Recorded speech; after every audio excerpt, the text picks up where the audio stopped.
अब इंद्राणी मुखर्जी किसी भी समय बायकुला के इस जेल से बाहर निकलेंगी। 6.5 साल बाद मुझे जमानत मिल गई और मैं बाहर आ गई। मुझे लगता है मेरे बाहर आने से कई लोगों को काफी निराशा हुई। शायद उन्हें एक ऐसी औरत के बाहर आने की उम्मीद थी जो अंदर से पूरी तरह टूट चुकी हो। हम बहुत खुश हैं कि आखिरकार 6.5 साल बाद ही आजाद है। बहुत खुश हैं। हाँ। कुछ रिपोर्ट्स तो ऐसी भी थी जिनमें लोग परेशान थे कि मैं मुस्कुरा क्यों रही हूँ, क्यों मैं इतनी खुश दिख रही हूँ। किसी ने तो शायद ये भी कमेंट किया था कि ऐसा लगा जैसे मुझे कोई पछतावा नहीं। अगर मैंने कुछ किया ही नहीं है तो उसका मुझे पछतावा कैसे हो सकता है? आखिर मुझे पछतावा होगा ही क्यों? मैं बस तुम्हें ये समझाने की कोशिश कर रहा हूँ और मैं चाहता हूँ तुम ये समझ जाओ कि तुम्हें इस वक्त उसकी बहुत ज्यादा फिक्र करने की जरूरत नहीं है। देखो मैं वही तो कह रहा हूँ, मैं तुमसे यही कह रहा हूँ कि मैं पूरी तरह से श्योर हूँ, समझे? आप लोगों को फिक्र क्यों नहीं हो रही है?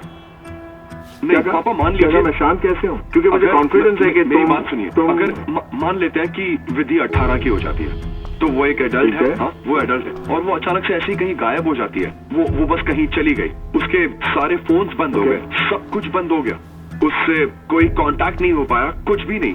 मतलब आपने सारी कोशिश की, दोस्तों से बात की, कॉलेज में बात की, पर कुछ नहीं हुआ। तो उसके बाद भी आपको फिक्र नहीं होगी? मैं बताता हूँ। नहीं मतलब आप उसे ढूंढते हुए पागलों की तरह यहाँ वहाँ दौड़ते नहीं क्या? देखो मैं तुम्हें बताता हूँ, मुझे इसका जवाब देना, मैं जवाब देता हूँ। ओके, अगर मुझे कुछ वक्त पहले इसके बारे में जानकारी होती, ये कि विधि ने मुझसे कहा होता, मैं नागपुर जा रही हूँ लॉन्ग वीकेंड के लिए, मुझे 28 से 1 तक छुट्टी लेनी है और ये बात मैं ईमेल पे पढ़ता, राइट, तो मुझे पता होता कि उसके पास कुछ पैसे हैं या उसने लिए हैं, तो फिर मैं जान जाता और मैं 99.99% श्योर होता कि वो किसी खास इंटेंशन से उन पैसों को लेकर लॉन्ग वीकेंड पर घूमने कहीं चली गई है। प्रोसिक्यूशन ने आरोप लगाया है कि मेरे मुवक्किल ने सह अभियुक्तों के साथ मिलकर एक आपराधिक साजिश रची थी उनकी बेटी शीना बोरा की हत्या करने के लिए, उसे बेहोशी की दवा देकर और उसका गला दबाकर। इसके अलावा उन पर आगे आरोप लगाया गया है कि एक सेकेंड, मुझे लगता है शुरुआत यहाँ से होनी चाहिए। सना, सबसे पहले तुम ये पढ़ो, पहली लाइन। आरोप लगाया गया है कि आपराधिक साजिश, उसके ऊपर वाली लाइन। सॉरी, हाँ, मुझे रोकना पड़ा क्योंकि मैं चाहती हूँ ये वो लाइन पढ़े। और उसमें ये वाली संक्षिप्त में प्रोसिक्यूशन के केस की उनके खिलाफ। हाँ, तुम बस यहाँ से पढ़ो, जोर से पढ़ो, इट्स ओके, तुम ये पढ़ सकती हो। संक्षिप्त में जब मेरी मॉम बाहर आ गई, मुझे लगता है सबको थोड़ी फिक्र हुई, सब काफी परेशान थे, सोच रहे थे अब आगे क्या। यहाँ इसके 2 हिस्से हैं, एक ये कि हम अदालत में क्या कर रहे हैं, राइट, करेक्ट। दूसरा ये है कि एक पब्लिक ओपिनियन है लोगों में फैली एक कहानी जिसे जानबूझकर पेश किया गया है। पीटर के परिवार ने या कुछ ऐसे लोग जो मुझे नीचे खींचना चाहते थे, मेरा वजूद मिटाना चाहते थे, राइट। मेरी गिरफ्तारी के पिछले कुछ सालों में लोगों ने मुझ पर बार बार कीचड़ उछाला है और मेरे कई अलग अलग नाम रखे गए हैं। जैसे किसी ने मुझे वैश्या कहा, किसी ने लालची औरत और किसी ने कहा कि इतनी एम्बिशियस औरत उन्होंने कभी नहीं देखी। एंड ऑफ कोर्स ये तो महापाप है ना, एम्बिशियस होना, खासकर अगर आप एक औरत हैं। देखिए, लोगों का तो काम है कहना, मैं आपको कुछ बता दूं, दूसरे लोगों की राय मेरी किस्मत नहीं है। ऐसा प्रतीत होता है कि इंद्राणी मुखर्जी जब एक टीनेजर थीं, तब उनके 2 बच्चे थे। उनके पति का नाम घोषित नहीं किया गया है, लेकिन मिखाइल और शीना उनके पहले रिश्ते से हुए बच्चे हैं। There's a lot of speculation. Why are you not naming your biological father? मेरे पास अभी कहने के लिए कुछ नहीं है, नो कमेंट्स प्लीज। मुझे जो कहना था मैंने पुलिस को बता दिया है, अब पुलिस ही जांच के बाद खुलासा करेगी। कोई खास वजह है कि आप अपने बायोलॉजिकल फादर का नाम नहीं बता रहे? इंडिया टुडे इंद्राणी के एक्स हस्बैंड सिद्धार्थ दास का पता लगाने में कामयाब रहा है, जो पूरी कहानी का रहस्यमयी पात्र है और अब तक उसका पता नहीं चल पाया है। इंडिया टुडे की मनोज्ञा लोईवाल को सिद्धार्थ दास कोलकाता में उनके घर पर मिले। हमारे साथ है सिद्धार्थ दास, जो शीना बोरा मर्डर केस के पहले पति है, मेरा मतलब इंद्राणी के पहले पति। सर बताइए, क्या इंद्राणी हमेशा पैसों के पीछे भागती थी? क्या वो हमेशा पैसों के पीछे भागती थी? हमेशा नहीं, लेकिन उसे पैसा प्यारा था। मुझे लगता है सिद्धार्थ को मेरी बहुत ज्यादा फिक्र थी, लेकिन सिद्धार्थ शीना का पिता नहीं है। मैं अपने माँ बाप की इकलौती औलाद हूँ। अपनी माँ के साथ मैं ठीक ठाक थी, लेकिन उसके मुकाबले जैसे मैं अपने पिता के साथ रिश्ता ही नहीं बना पाई। एक रात जब मैं 14 साल की थी, रात काफी हो चुकी थी, इसलिए मैं बिस्तर पर लेटी हुई थी और मैं आधी सोई आधी जगी हालत में थी। मुझे लगा कि मैं सपना देख रही। मेरे बदन पर से कपड़े उतर चुके थे और इससे पहले कि कुछ समझ में आए, वो मेरे डैड थे। उस रात पहली बार मेरा रेप हुआ, जो मेरे पिता ने किया। अगले दिन जाहिर है मैं पूरी तरह टूट चुकी थी और मैंने अपनी माँ को सब कुछ बताया कि क्या हुआ था, और उन्होंने मुझसे कहा इस बारे में किसी को कुछ मत कहना। और दूसरी बार जब मेरा रेप हुआ तब मैं 16 साल। अगले दिन मेरे माँ बाप के बीच बहुत बड़ा झगड़ा हुआ और पापा घर से निकल गए, वो चले गए। उसके करीब 3 महीने बाद मेरी हालत बिगड़ने लगी और मैं काफ़ी बीमार रहने लगी। तो मॉम ने कहा ठीक है, हम गायनेक के पास जाकर टेस्ट कराते हैं। और फिर मुझे पता चला कि मैं प्रेग्नेंट हूँ। डॉक्टर ने कहा देखिए ये करीब 4 महीने प्रेग्नेंट है और मुझे ऐसा लगता है कि ये बहुत बहुत रिस्की होगा, हम इसका अबॉर्शन नहीं करवा सकते। और मुझे उस वक्त पूरा यकीन हो गया था जब मैंने अपने पेट में बच्चे को हिलते हुए महसूस किया। तब मैंने मन में ठान लिया था कि मैं किसी को भी ये बच्चा एडॉप्शन के लिए तो बिल्कुल नहीं दूंगी, भले ही मुझ पे दुनिया वाले ये कलंक क्यों न लगा दें कि मैं ये नहीं बता पा रही हूँ कि बच्चे का बाप कौन है। इंद्राणी मुखर्जी। हाँ, आपकी बेटी। आपकी बेटी। हाँ सर, क्या आप अपनी बेटी शीना किसकी बेटी है सर? शीना कौन है? हाँ, शीना मेरी पोती है। आपकी पोती है पिता सर? कौन है? शीना के पिता कौन है? शीना की बेटी वो मेरी बेटी नहीं है। हाँ। वो सिद्धार्थ दास की बेटी है। सिद्धार्थ दास। हाँ। और सिद्धार्थ दास रहते कहाँ है सर? अब सिद्धार्थ दास कहाँ रहता है? नहीं, मुझे नहीं पता वो अभी कहाँ रहता है। उसके बाद मैं शिलोंग चली गई। वहाँ जाकर मैंने अपनी पढ़ाई पूरी की और एक्चुअली वहीं पर पहली बार मेरी मुलाकात हुई सिद्धार्थ से। वो बस मेरा एक अच्छा दोस्त था और फिर एक दिन मैंने उसे सब कुछ बता दिया। सिद्धार्थ ने तब मुझसे कहा था कि देखो, अगर तुम चाहो तो मुझे उस बच्चे को अपना नाम देने में खुशी होगी, और वो ऐसा कुछ कहेगा इसकी मुझे उम्मीद ही नहीं थी। सिद्धार्थ ने वो फैसला लिया कि वो अब आकर जिम्मेदारी उठाएगा शीना की और मेरी एक ऐसी जिंदगी के लिए जो उसे कहीं और नहीं मिलती। कुछ महीनों बाद शीना का जन्म हुआ 1987 में। मैं बताती हूँ मैंने ये नाम क्यों रखा, शीना। मुझे शीना ईस्टर्न बहुत पसंद थी, मैं उनका म्यूजिक एंजॉय करती थी, तो मुझे लगता है वहीं से शीना नाम मेरे दिमाग में बैठ गया। देखिए, सिद्धार्थ के साथ मेरा रिश्ता आगे बढ़ाने की एकमात्र वजह थी मेरी शीना। फिर मैं गुवाहाटी वापस आई और सिद्धार्थ मेरे साथ रहने लगा। फाइनली मैं फिर से प्रेग्नेंट हुई और मैंने इस प्रेगनेंसी के साथ आगे बढ़ने का फैसला लिया क्योंकि ये मेरी चॉइस थी बच्चा रखने की। कुछ महीनों बाद मिखाइल का जन्म हुआ और फिर एक बार एक और सिजेरियन सेक्शन हुआ जिससे मेरे शरीर पर एक और निशान बन गया, पर ये मेरे लिए खुशी का निशान था। और सिद्धार्थ भी एक तरह से एक नवजात बच्चे का बाप होने के सारे फर्ज निभा रहा था। 1 मिनट सुन लीजिए प्लीज। नहीं, अभी मुझे कुछ नहीं कहना है। शाम को 4 बजे। सर नहीं, सॉरी। 1 मिनट। शीना का जन्म कहाँ हुआ था, कुछ बताएंगे आप? शीना का जन्म हुआ 11/2/1987। मिखाइल का हुआ था 9/9/88। दोनों आपके बच्चे हैं? हाँ। आपने आपके बच्चों से मिलने की कोशिश क्यों नहीं की? मैं आर्थिक रूप से मजबूत नहीं था, मैं क्या करता। उनका पालन पोषण उनके दादा और दादी ने किया। हमें बताइए कि आखिर हुआ क्या था, आप लोग अलग क्यों हुए? अलग क्यों हुए? मैं अलग नहीं हुआ, वो मुझसे अलग हुई, चली गई। क्यों? ये उनसे पूछिए क्यों।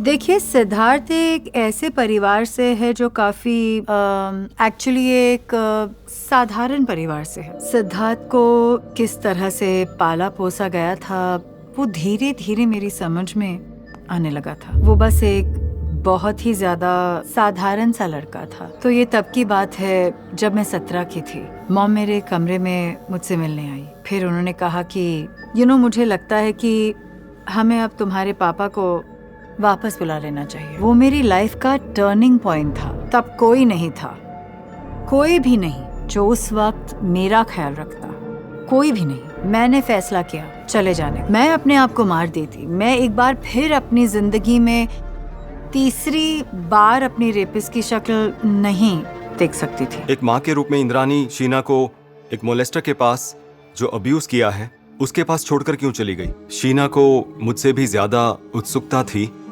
कि क्यों गए, क्या हुआ, या क्यों मेरे माँ बाप एक साथ नहीं है। शीना के मन में ये चीज थी कि अगर उन्होंने हमको जन्म दिया है तो क्यों ऐसे छोड़कर चली गई। इंद्राणी उस वक्त ऐसे चली गई थी, हम लोगों की जिंदगी से कोई कांटेक्ट नहीं, कुछ नहीं।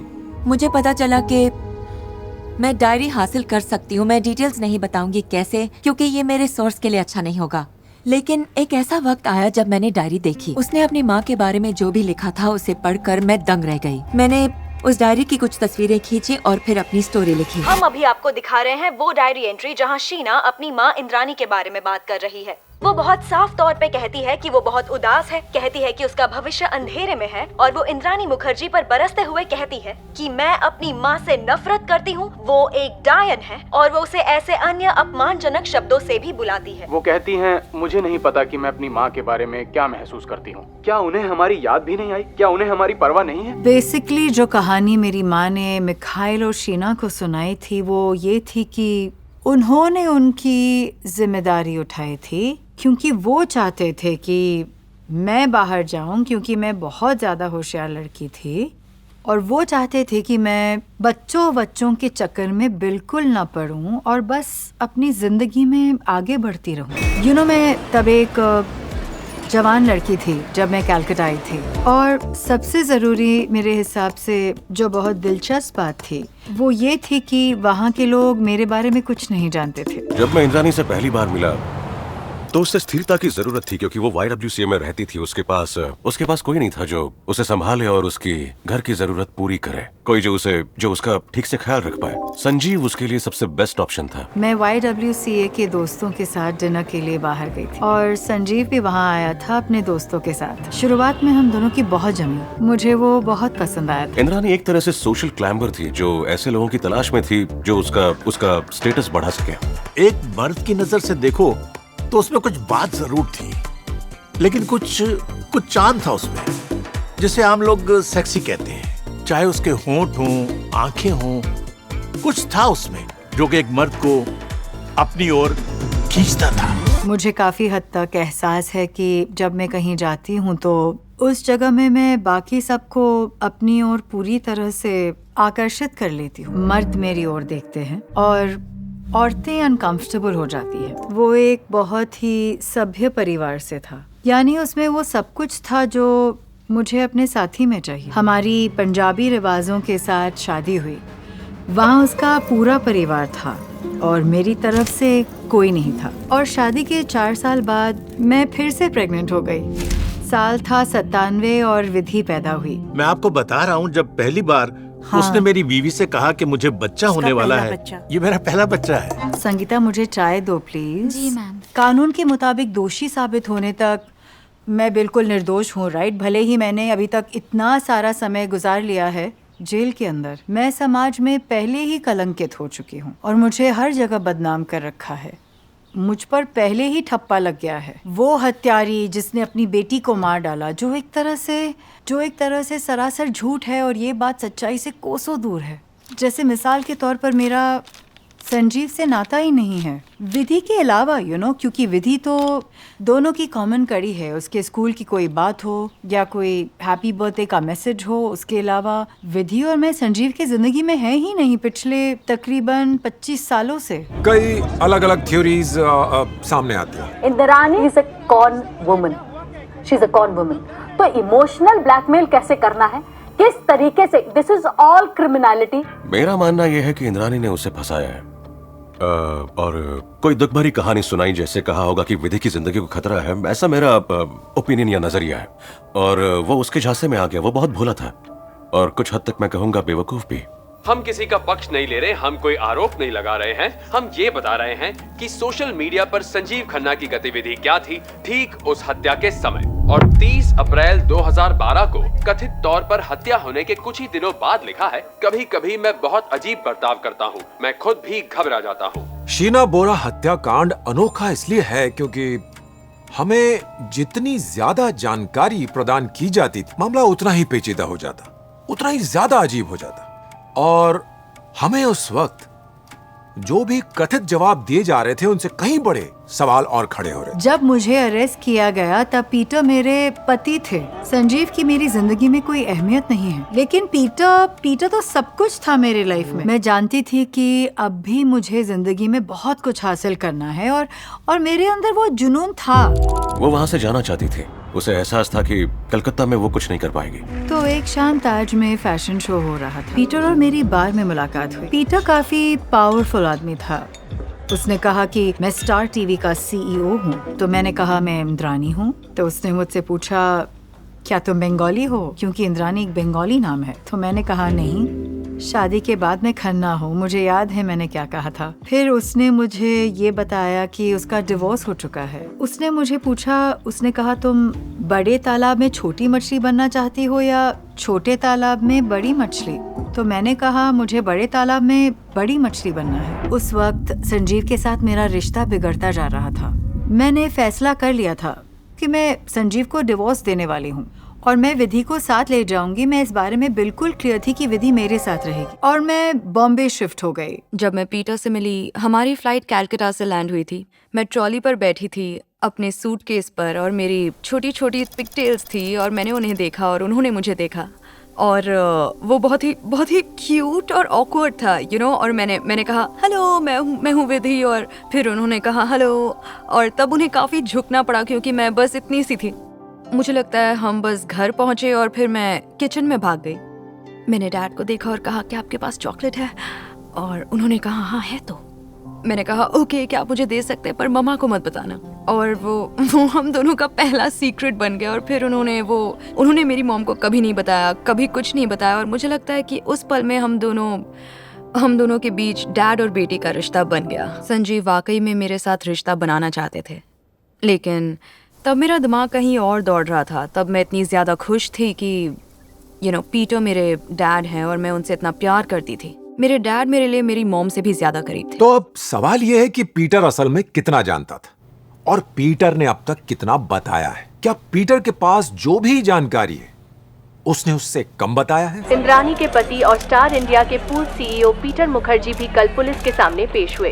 पूछे जाने पर पीटर मुखर्जी ने अपनी पत्नी इंद्रानी के साथ जॉइंट पूछताछ में बैठने से इनकार कर दिया। पीटर ने तब अपनी अकल का ज्यादा इस्तेमाल नहीं किया, तो शायद यही वजह थी कि उसका मजाक बनकर रह गया। जब मेरी गिरफ्तारी के बाद उसने मीडिया से झूठ बोलना शुरू किया। देखिए, मुझे जो जानकारी मिल रही है और लगभग हर घंटे सामने आ रहे नए नए खुलासों से मैं पूरी तरह से शॉक्ड हूँ। दोनों पॉइंट्स के बारे में कि शीना बोरा असल में कौन है, इंद्रानी ने इससे पहले कितनी शादियां की हैं, और शीना बोरा के लापता होने का पूरा मामला। जाहिर है तीन सिजेरियन के निशान है मेरे पेट पर। तो पीटर जानता था सब कुछ, शुरुआत से लेकर सब कुछ। मैं इस पर यकीन करना चाहती हूँ कि मेरे डैड पीटर का ऐसे कोई लेना देना नहीं है, सच में करना चाहती। लेकिन मैं ये कहूँगी कि अब तक बहुत ही ज्यादा अजीब चीजें हो चुकी हैं। बॉम्बे में हमारा बहुत ही सुंदर घर है, द मार्लो हाउस। उस फ्लैट की मार्केट वैल्यू बहुत हाई थी। मेरे पेरेंट्स उसे मेरे 18th बर्थडे पर मुझे गिफ्ट करने वाले थे। 26 अगस्त को मेरा बर्थडे होता है। 25 अगस्त को मेरी मॉम को अरेस्ट किया गया, और जिस दिन उन्हें अरेस्ट किया गया उसी दिन एक लेटर भेजा गया था फ्लैट के ट्रांसफर को रोकने के लिए। अब आपकी पत्नी पुलिस स्टेशन में है और उस पर हत्या का आरोप है, और पहली चीज जो आप सोच सकते हैं वो है बिल्डिंग मैनेजर से कहना कि वो ट्रांसफर रोक दे अपनी प्रॉपर्टी का। आखिर यहाँ हो क्या रहा है? तो तुमने सुना, मैं भी सुन रहा था। मैं चाय बनाते बनाते सुन रहा था कि इंद्रानी क्या कह रही थी। तो हमने हमारे एक दोस्त से बात की है, देवेन भारती, वो मुंबई क्राइम ब्रांच के हेड है। हमने उन्हें कॉल किया और अब उनके पास हमारे नंबर हैं, तो हमने ऐसा किया कि उन्हें तुम्हारा और शीना दोनों का नंबर दे दिया। तो अब वो पता लगाएंगे कि फोन कहाँ है। ठीक है। देवेन भारती एक सीनियर पुलिस ऑफिसर हैं एंड ऑफ कोर्स कई बार ऐसी चीजें होती हैं, जैसे आप पहचान के ऑफिसर के पास जाओ, आप कहते हैं सर क्या आप उसका पता लगा सकते हैं, हम इन सब चीजों में पढ़ना नहीं चाहते हैं, जैसे केस रजिस्टर, पुलिस वगैरह। एक दोस्त के नाते हेल्प कर दीजिए। अगर हम ऐसा नहीं कर पाते, अगर हम ये पता नहीं लगा पाते कि वो कहाँ है आज के दिन के खत्म होने से पहले, अभी 5:30 बज चुके हैं, तो मुझे लगता है कि हमें एक ढंग की रिपोर्ट फाइल करनी चाहिए। आप समझ रहे हो मैं क्या कह रहा हूँ? हाँ, तो ये अच्छी बात है, सब मिलकर दबाव डालेंगे तभी कुछ होगा। एक काम करता हूँ, मैं भी पुलिस स्टेशन जाता हूँ। हम ये जूनियर लेवल पे नहीं कर रहे हैं, हम ये टॉप लेवल पे कर रहे हैं। हम इसे क्राइम ब्रांच के हेड के साथ हेडक्वार्टर्स में कर रहे हैं। ये हमें करना ही था, हमारे पास कोई चॉइस नहीं है, समझे? अच्छी बात है, हम सब अपने हिसाब से करते हैं, इससे उन पर ज्यादा प्रेशर ये समझाने की कोशिश कर रहा हूँ जो मुझे पता है। और हाँ, तुम जाके ये सब करो, तुम जाकर अपने लोकल पुलिस स्टेशन में कंप्लेंट लिखाओ कि वो कहीं चली गई, उसने पहले ये मैसेज भेजा और फिर वो कहीं चली गई। उनसे कहो कि पहले भी ऐसा हो चुका है। देवेन भारती के लिए रुको। पीटर मुखर्जी और इंद्राणी मुखर्जी ने उन्हें कांटेक्ट किया और बताया कि ये एक पर्सनल केस है और शीना मिल चुकी है, इसीलिए अब कोई भी जांच करने की जरूरत नहीं है। क्या किसी सीनियर पुलिस वाले ने पीटर को बचाया? कानूनी तंत्र के सबसे ऊंचे लेवल्स पर इस मामले को दबाने की कोशिश की गई। ऐसा लगता है कि अंदर के कुछ लोग शीना बोरा के हत्यारों को बचाने की कोशिश कर रहे थे। पीटर को लगभग हर दिन खार पुलिस स्टेशन बुलाया जा रहा था और दरअसल जो दिलचस्प बात थी वो ये थी कि जब भी पीटर वहाँ होता था तो कमिश्नर भी वहाँ होते थे। ये अपने आप में दिलचस्प तो था ही, साथ ही ये भी कि आखिर राकेश मारिया इसमें इतनी दिलचस्पी क्यों ले रहे थे। मैंने न तो ऐसे ऊंचे रैंक के पुलिस ऑफिसर के बारे में सुना है और न ही देखा है मुंबई के पुलिस कमिश्नर जिनके अधीन 40,000 से ज्यादा लोग काम करते हों, वो एक ही केस उठाते हैं और अपना सारा समय और सारी ऊर्जा उसी की जांच में लगा देते हैं। फिर साजिश की बातें उठी। क्या वो पीटर मुखर्जी को बचा रहे हैं? क्योंकि वही सवाल था जो सबके दिमाग में चल रहा था। फिर राकेश मारिया का ट्रांसफर हो गया। राकेश मारिया के साथ ये हुआ कि उन्हें फॉरेन केस से हटा दिया गया था। एक्चुअली उनके लिए बहुत ही इंसल्टिंग था। वो रिटायर होने वाले थे, ये उनके लिए बहुत बड़ा केस था। शीना बोरा हत्याकांड की जांच असल में कौन संभाल रहा है, इस पर बड़ी गड़बड़ी के बाद महाराष्ट्र सरकार ने कल इसे सीबीआई को सौंपने का फैसला किया है। पर क्या ऐसा करने से ये मामला जल्दी सुलझ पाएगा? मुंबई पुलिस का दावा है कि उसने इसे सुलझा लिया और फिर अचानक अब ये case central bureau of investigation को ट्रांसफर किया जा रहा है। स्वाभाविक रूप से ये सवाल हर कोई पूछ रहा है कि क्या कुछ छिपाया जा रहा है। जैसे ही केस सीबीआई के पास गया, उसके कुछ दिनों बाद मेरे डैड को अरेस्ट कर लिया गया। पीटर से शादी मेरी जिंदगी का सबसे बड़ा अफसोस है और मुझे सच में ऐसा लगता है कि मैं इस सिचुएशन में आज नहीं होती अगर पीटर से मेरी शादी नहीं हुई होती। CBI director mister Anil Sinha ने पुष्टि की है कि अभी 20 मिनट पहले ही पीटर मुखर्जी को गिरफ्तार कर लिया गया है। सीबीआई के बनाए हुए केस के मुताबिक पीटर मुखर्जी आपराधिक साजिश में शामिल थे। पीटर मुखर्जी पर सबूत मिटाने और जांच एजेंसियों को गुमराह करने का आरोप लगाया गया है। सीबीआई हत्या के संभावित मकसद के तौर पर पैसों के पहलू को भी देख रही है। इंद्राणी के एक कजिन थे जिन्होंने पहले अखबार में एक आर्टिकल देखा था जहां ये पब्लिश हुआ था कि इंद्राणी ने पीटर मुखर्जी से शादी कर ली है। कम से कम 15 साल मेरे साथ कोई कांटेक्ट में नहीं था। हमने उसे एक खत लिखा था। हम हैरान रह गए कि उसने हमें जवाब दिया। दिसंबर 2002 में स्टार के ऑफिस में एक खत आया जिसे मेरे पिता ने अपने हाथों से लिखा था। तो उस खत में बेसिकली लिखा था कि हम पैसों की कमी की वजह से बहुत मुश्किल में हैं और हम चाहते हैं कि तुम फाइनेंशियली हमारी मदद करो क्योंकि अब तुम्हारे बच्चे बड़े हो रहे हैं। उसने फौरन हमें कहा कि वो वहां से शीना और मेरे लिए 2 प्लेन टिकट्स भेजेगी।